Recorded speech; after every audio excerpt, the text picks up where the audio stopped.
দাসী বল কি সংবাদ তুই আজ আমার কাছে এনেছি? মহারানী, কাল অযোধ্যা রাজা হবে রামচন্দ্র, এই সংবাদ আমি তোমার কাছে এনেছি। ওরে মন্থরা, একটু আনন্দের সংবাদ তুই আজ আমার কাছে এনেছি। কাল অযোধ্যা রাজা হবে রামচন্দ্র, এর থেকে আর আমার কাছে কি আনন্দের সংবাদ হতে পারে রে মন্থরা? এই যে আমার গড়া রত্নহার, তোকে আমি পুরস্কারে পুরস্কৃত করলাম। ছি মহারানী, রাম রাজা হবে আর তোমার তো আনন্দ কিসে? না রে মন্থরা, ওকে তুই আমাকে বলিস না রাম আমার জ্যেষ্ঠ পুত্র, সে আমাকে সর্বক্ষণ মামা বলে ডাকে, তাই রাম রাজা হলে আমার কোনো দুঃখ নেই রে মন্থরা। মহারানী, তুমি ভেবে দেখো, রাম রাজা হলে ভরত হবে রামের দাস, আর তুমি হবে কৈশল্যার দাসী। তার থেকে তোমার মৃত্যু অনেক ভালো রানী, তুমি মরে যাও, তুমি মরে যাও। নারী মন্থরা, কেউ কথা আমাকে বলিস না, রামকে আমি ভরতের থেকে অনেক ভালোবাসি, সে আমাকে সর্বক্ষণ বাবা বলে থাকে, তাই রাম রাজা হলে আমার কোনো দুঃখ নেই রে মন্থরা। মহারানী, তুমি ভেবে দেখো, আর তুমি যদি আমার কোথায় চলো, তবে আমি তোমার ছেলে ভরতকে অযোধ্যার রাজা করে দেব। কেমন করে এবারে দাসী আমার ছেলে ভরত অযোধ্যার রাজা? বল তুই, কেমন করে হবে আমার ছেলে ভরত অযোধ্যার রাজা? মহারানী, পূর্বে দেবতা দানবদের যুদ্ধ মহারাজ কত বিক্ষত এসেছিলেন, তখন মহারাজকে তুমি সেবা যত্ন করে ভালো করেছিলে। তখন মহারাজ তোমাকে দুটি বর দিতে চেয়েছিল, আর তুমি মহারাজের কাছে সেই দুটি বর চেয়ে নাও। এক বর করো তোমার ছেলে ভরতকে অযোধ্যা রাজা, আরেক বর করো রামকে 14 বছর বনবাসী। এরে মন্থরা, আজ আমি তাই করব, আজ আমি মহারাজের কাছে দুটি বর চাইব। এক বর করব আমার ছেলে ভরতকে অযোধ্যা রাজা, আরেক বর করব রামকে 14 বছর বনবাসী। মহারানী, তুমি তোমার অলঙ্কার খুলে ফেলো, তুমি মাটিতে পড়ে থাকো, তবেই তুমি মহারাজের কাছে ওই দুটি বর পাবে। ওই তো মহারাজ তোমার কাছেই আসছে। এখন আমি আসি রানী, এখন আমি আসি। মহারানী, মহারানী, মহারানী। এটি রানী, কেন আনন্দের দিনে মাটিতে পড়ে আছো? কেন তোমার সর্বাঙ্গ অলঙ্কার নেই? কেন তোমার চোখে শ্রাবণের ধারা বইছে? তোমার কি কোন অসুখ করেছে, নাকি তোমাকে কেউ কোন করেছে অপমান? না রাজা, না, আমার করিনি কোন অসুখ, আমাকে কেউ কোন করিনি অপমান। আজ আমি নিজের জ্বালায় মরতে চাই রাজা। এই কইকেই আর অযোধ্যায় বেঁচে থাকবে না রাজা। তুমি কইকেইকে মরতে দাও, তুমি কইকেইকে মরতে দাও। না রানী, না, আমি তোমাকে মরতে দেব না। তুমি আমার নয়নের মণি, তুমি আমার অন্তরের আলো, তুমি আমার সর্বশ্রেষ্ঠ রানী। আমি তোমাকে সমস্ত রানীর থেকে ভালোবাসি রানী। তাই বলো, আজ আনন্দের দিনে তুমি আমার কাছে কি চাও? তুমি আমার কাছে যা চাইবে আমি তোমাকে তাই দেব হাসি মুখে। রাজা, তোমার মনে আছে পূর্বে দেবতা দানবদের যুদ্ধে তুমি ক্ষত বিক্ষত এসেছিলে, তখন আমি তোমাকে সেবা যত্ন করে ভালো করেছিলাম, তখন তুমি আমাকে দুটি বর দিতে চেয়েছিলে। আজ আমি তোমার কাছে সেই দুটি বর চাই রাজা। বলো, তুমি আমাকে সেই দুটি বর দেবে? রানী, আমি আমার রামের নামে শপথ নিয়ে বলছি, তুমি আমার কাছে যা চাইবে আমি তোমাকে তাই দেব। বলো রানী, বলো, তুমি আমার কাছে কি পেলে আজ আনন্দিত হবে? রাজা, আমি চাই এক বরে করুন আমার ছেলে ভরত অযোধ্যা রাজা আরেকবার করুন রামকে 14 বছর বনবাসী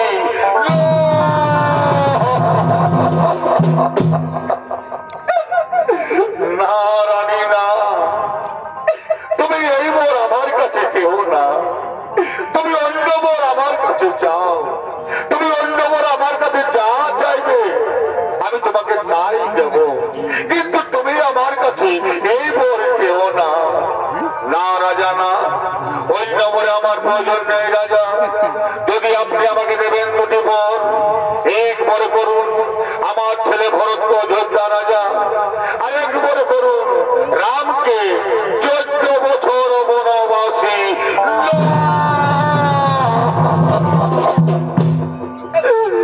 কোথায় বজ্র তুমি মস্তকে এসে পড়ো আমার, চূর্ণ বিচূর্ণ করে দাও দেহ আমার। এই কথা শোনার পূর্বে আমার মৃত্যু হলো না কেন, আমার মৃত্যু হলো না কেন? রানী আমি তোমার কথায় হয়তো ভরতকে অযোধ্যা রাজা করে দেব, কিন্তু তুমি আমার রামকে বনে দিও না রানী, তুমি আমার রামকে বনে দিও না। রাম বিনা দশরথ রাজা বাঁচবে না রানী, তাই তুমি আমার রামকে বনে দিও না, তুমি আমার রামকে বনে দিও না। পিতা পিতা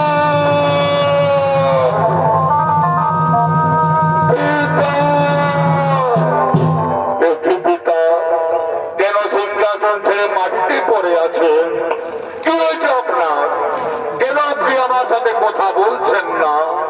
মা মাগো তুমি তো সকলেই জানো মা, কি হয়েছে আমার পিতা? কেন উনি আমার সাথে কথা বলছেন না? ওরে রাম, তোর পিতা আমার কাছে অঙ্গীকারাবদ্ধ, আজ ওনার কাছে দুটি বর চেয়েছি, এক করে করতে হবে আমার ছেলে ভরত অযোধ্যা রাজা, আর এক করে হবে তুমি 14 বছর বনবাসী। মা এই কথা মা, এই জন্য আমার পিতা পড়ে আছেন মাটিতে। না পিতা না, উঠুন আপনি সিংহাসন গ্রহণ করুন, ভরতকে কোন অযোধ্যা রাজা, রাম হবে 14 বছর বনবাসী। এই পিতা আজ আমার কি পরম সৌভাগ্য যে আমি আমার পিতা মাতা ঋণ শোধ করতে আমি চলে যাব 14 বছর বনবাসে। বিদায় পিতা, বিদায় মাতা, বিদায় অযোধ্যাবাসী, তোমরা আমাকে বিদায় দাও। রাম তুই আমাকে ছেড়ে যাস রে রাম, তুই আমাকে ছেড়ে যাস রে। বিদায় পিতা, বিদায় মাতা, বিদায় অযোধ্যাবাসী। রাম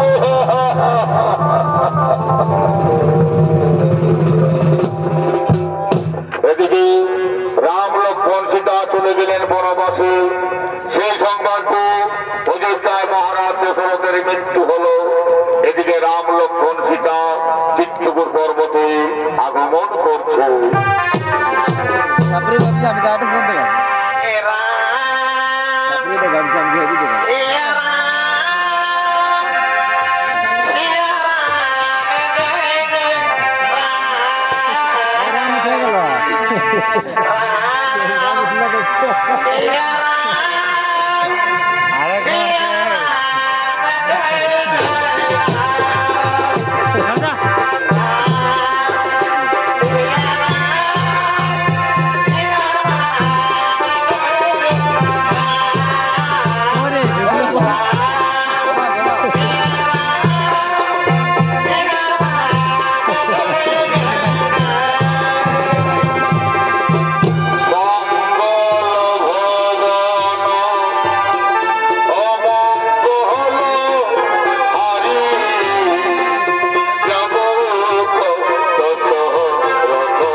মজা লাগায় নেবে জানেন জানে কোথায় ছিল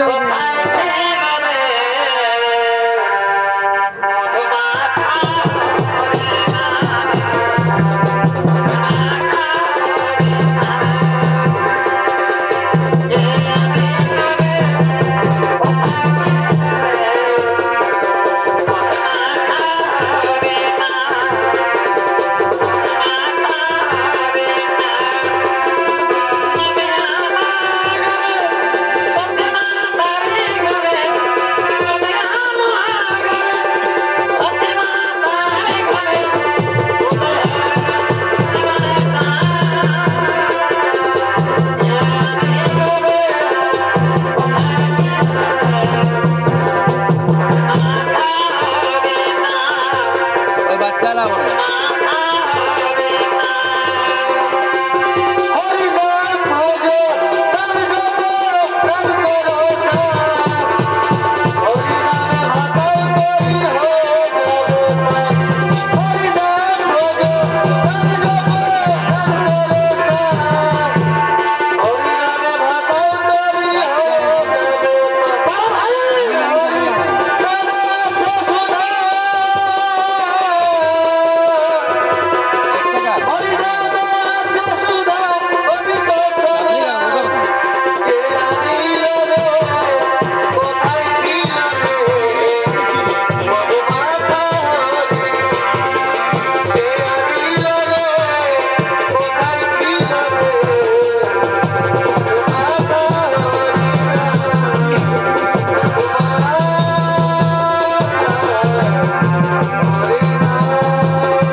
আমার পিতা আমার মাতারা কেমন আছেন ভাই দাদা ও কথা আপনি বলবেন না দাদা আপনি চলে গেলেন বনবাসে আর আপনার শোকে আমাদের পিতা হারাম হারাম করতে করতে তিনি চলে গেলেন স্বর্গবাসে পিতা ওরে ভাই বড় একই কথা শোনালে রে ভাই আজ আমাকে একই কথা শোনালে রে ভাই আমাকে দাদা আপনাকে নিয়ে যেতে এসেছি আমি অযোধ্যায় আপনি আমার সাথে ফিরে চলুন তা না হলে ভরত আপনার সামনে প্রাণ ত্যাগ করবে না রে ভাই ভরত তুই ও কথা আমাকে বলিস না আমি যে পিতৃ সত্য পালনের জন্য 14 বছর এসেছি বনবাসে আমি যদি অযোধ্যায় ফিরে যাই তবে সূর্য বংশের নামে অলঙ্কিত হবে ওরে ভাই তুই আমার আদেশে অযোধ্যায় ফিরে যা ভাই দাদা আপনার আদেশ আমি অমান্য করতে পারি না দাদা কিন্তু আমি অযোধ্যায় ফিরব না আমি ফিরব নন্দী গ্রামে আপনার পায়ের পাদুকা আমার মস্তকে তুলে দিন নিয়ে যাব নন্দী গ্রামে সিংহাসনে বসাবো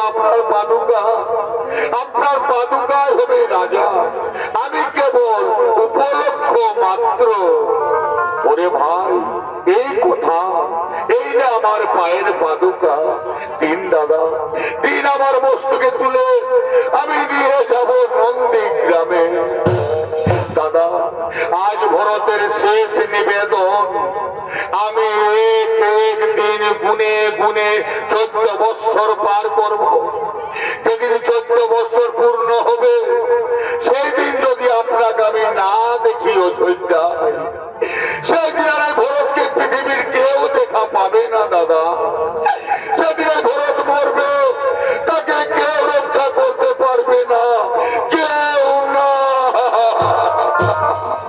ওরে ভাই ভরত আমি তোকে কথা দিলাম যদি বৎসর পূর্ণ হবে সেই দিন আমি অবশ্যই ফিরব ধন্যায়। এবার তুই ফিরে যা ভাই। বিদায় দাদা, বিদায় দাদা।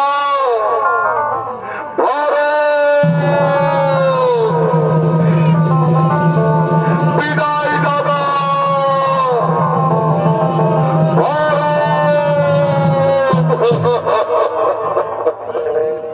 ওরে ভাই লক্ষণ, ভরত চলে গেল রে ভাই।